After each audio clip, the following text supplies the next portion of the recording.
Hey, I'm Abby and welcome back to the Life Work Balance YouTube channel. Today I would like to share with you 9 things that you should not say or bring up during an interview. Before we jump into that, please go ahead and give this video a thumbs up if you're looking forward to learning about those 9 things. And if you haven't already, please go ahead and hit that subscribe button as well as the bell so that you can receive life work balance advice delivered directly to you every Sunday. So when it comes to an interview, there are things that you should do in an interview and things you should not do in an interview. Today, I want to talk about the things that you should not do in an interview. So first, when it comes to the interview process, you are going to be expected to do some preparation ahead of time. So if you ask the question, what does this company do? You have just indicated that you don't even have enough interest in the position or the organization to do some basic research. So do not ask what the company or the organization does. Take some time to review and do some research ahead of your interview to determine what it is that this organization does. If you didn't know what the organization did prior to applying, that's also somewhat of a red flag. You want to make sure that you're applying to jobs that align with your values, that align with your skills, your abilities, your qualifications. So if you've applied to a job and you don't even know what the company does, that's the first red flag, and it should be a red flag for yourself. So spend some time before you apply and before the interview researching the organization so that you're clear on what they do. You're clear on their mission, their vision, and their values. The second thing you should not do during an interview is ask about what the role does. Again, this basic level of research is expected for an interview. It is expected that you will have reviewed the position that you applied to, and you will be knowledgeable, at least at a basic level, as to what the position does. Now, this does not mean you can't ask for more clarifying questions, like what would a day in the life look like? What would my regular week look like? What are some of the projects you would expect me to work on? Asking those types of questions are good, but just asking about the role in general shows that you don't have enough interest in the position to do that basic level of research. As an interviewer, I am expecting that you at least have a base understanding of the role that you've applied to, especially because you applied for it. You are the person who said, I have the skills, the knowledge, the experience necessary to be successful in this position. And if you don't even know what the role is, then I'm immediately questioning if this is worth my time and worth your time. The next thing that you don't want to bring up during an interview as part of the first question that you ask or first part of the process is a question about salary. It is likely that the hiring manager or the recruiter will bring up this conversation with you. Now, I do recommend bringing it up if this is the third or final interview and it hasn't been brought up yet. But best practice from an interviewer's perspective is to have that salary discussion, or at least drop the salary into conversation earlier rather than later. So let the hiring manager or recruiter bring it up unless you're getting to the end of the process and it's getting time for you to make a decision on if you want to accept this job or not. You'll also want to make sure that you do some research on what something reasonable would be for salary. So you need to do some research on the specific organization. It's likely that the position had salary range listed, whether it was the hiring range or the full compensation range. You'll want to do some research using ONET, which I've mentioned in many of my videos when it comes to doing research on a position. I've linked to that in the description box below. It's a great resource to use to do some research on salary. And you're going to also want to do just some basic Google research, like Googling salary for this role in this organization. Things like Glassdoor will come up. Maybe some information on Indeed or LinkedIn will come up. So do some research ahead of time and be prepared to have that conversation during the interview process. Don't be the first one to bring up the salary conversation unless it's late in the interview process. Kind of along these same lines, you don't want to bring up the hours of the position because that can indicate that you are only looking to do the bare minimum required. This doesn't mean that you can't ask about what the potential schedule might look like, what a day in the life might look like, what a week in this position might look like. But asking for the specific hours at the beginning of the interview process isn't really best practice for you because it could indicate that you're going to be a clock watcher. If you are curious about the number of hours that is required for this position, figure out a different question to ask. Something like what I mentioned before, not just how many hours will this position be required to work each week. The one time where there is a pass on this is if you're going to be an hourly worker. If you are working and you're getting paid by the hour, asking that type of question of how many hours would I be expected to work each week, or how many hours are anticipated for this position each week, is a good and positive question to ask. The other aspect of conversation that you don't necessarily want to bring up during an interview process is specifically inquiring about promotional opportunities. If you jump into this interview and you start by asking about promotional opportunities right off the bat, then the interviewer, the hiring manager, or the recruiter will assume that you're in it for more than just this position. And while that might be the case, you don't want to start off there. Different ways that you might be able to answer this type of question without just blatantly asking, when will I be promoted, is asking things like, what career paths are available within this organization? How does this organization promote career growth and development? How did you get to be in the position that you are in today?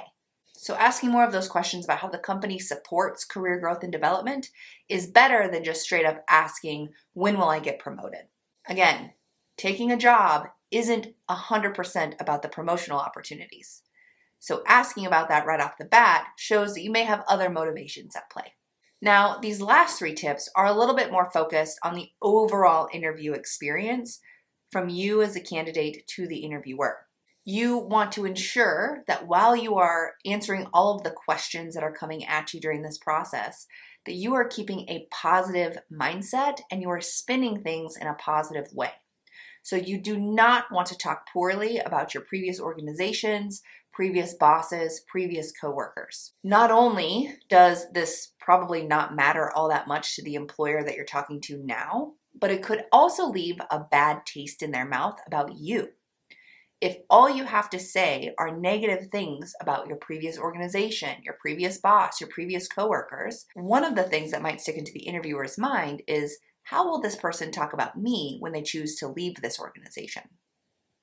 They might also be wondering, is this person somewhat responsible for some of this negative toxicity? Maybe you are part of the problem. By sharing this negative information, they might think that you are a part of the problem, and that could turn them off from hiring you. So you want to stick to the positives. What did you learn? What maybe didn't go well, and how did you grow from that? So while there may be times where you have to discuss somewhat negative things like why you're leaving the organization, a time that you had conflict with a coworker, being able to spin it in a positive, professional way will always be to your advantage rather than talking negatively about people in the past. The other kind of general thing that you should avoid doing is saying that you're super nervous. Having some nerves during the interview process is perfectly acceptable. In fact, it's assumed that you're going to have some nerves about this process. Being interviewed, being put on the spot, is nerve-wracking, especially if you're excited about the position and the organization that you've applied to. However, starting off the interview process by saying, I'm really nervous, or if you keep bringing up that you're nervous, that can be a distraction. You want to prepare yourself for this interview. Being prepared can help reduce the anxiety and the nerves. I also have a couple of videos on what you can do to help reduce that anxiety or nervousness during an interview or during the interview preparation process. So if you do tend to get nervous when you're preparing for this next step or this next interview, check out those videos to help you. And finally, the last thing to kind of keep in mind when it comes to overall interview experience is keeping it too casual.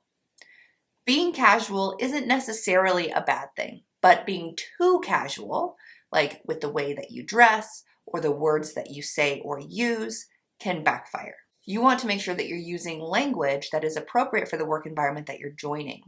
So swearing or using colorful language may not be the best choice during the interview process. You want to present yourself as someone who is polished, who is professional, and who is thoughtful of the people around them. Swearing or using that colorful language can be offensive and can turn off your interviewers. Dress code is also something to consider. If you're too casual with your dress during the interview process, that can also be a red flag to interviewers. They might be worried about how you will come off to clients, customers, people who they work with on a regular basis. So you want to be very intentional about the type of clothing and the way that you present yourself during the interview. Now, I also know that this topic can be a little bit touchy, especially when it comes to biases. We don't want to exclude people from the interview process who could be really good candidates exclusively based on the way they dress. However, just know that it is one of those things that interviewers take into consideration when it comes to how you show up and what type of employee you could be. If you show up to an interview wearing a tank top or a crop top or ripped clothing that is ripped from a trendy perspective, that may not be the best clothing choice for this particular situation or scenario. While it might be that you can wear that type of clothing at home while you're working remote or even in the office on special days, it's likely not going to be the dress code every single day. So be conscientious about the way that you choose to dress. And finally, when it comes to being casual during the interview process, is taking into consideration the names that you're using for the interviewers. So for example, if I'm interviewing with someone whose name is Sarah, I'm probably not going to introduce myself to her and say, "Hi, Sarah, it's nice to meet you." Using a formal salutation like Mr., Mrs., Miss, something like that, and their last name is the safest route. Then, once they have introduced themselves to you, then you can use whichever name they've given you. So for example, if I'm looking at Sarah Wilson, then I'm not going to say, "Hi, Sarah, nice to meet you." I'll say, "Hi, my name is Abby. It's so great to meet you." Hopefully she would respond and say, "Hi, my name is Sarah. It's great to meet you as well." Then I have the green light to call her Sarah. Otherwise, if I know that her name is Sarah Wilson, I'll probably call her Miss Wilson, just to keep it safe. You also don't want to use nicknames with potential interviewers, bosses, etc. So calling someone Bud or Boss or something like that could be a real turnoff and could be more derogatory to them. So make sure that you are using language, remember, no cuss words, no colorful language, and names that are professional and appropriate for the situation. And finally, my last tip of what not to say during an interview is at the very end of the interview, the interviewers will likely ask you if you have any questions for them. Do not say no. Now, some of you may be hearing this and be going, "Oh no, I said no in my last interview," or "I've said no in every interview." That's okay. Now that you know not to say no, just don't do it. So what do you do instead? Well, you will want to have at least 3 questions prepared for the end of your interview. Now, I have various videos on the different types of questions that you can ask at the end of the interview. In fact, I even have a playlist dedicated to these types of videos. So I've linked to that in the description box below and put it in a card up above. So if you would like to know what types of questions that you could ask at the end of the interview, check that out. But absolutely under no circumstance should you say, "No, I don't have any questions." So hopefully you found this video helpful. If you did, go ahead and give it a thumbs up.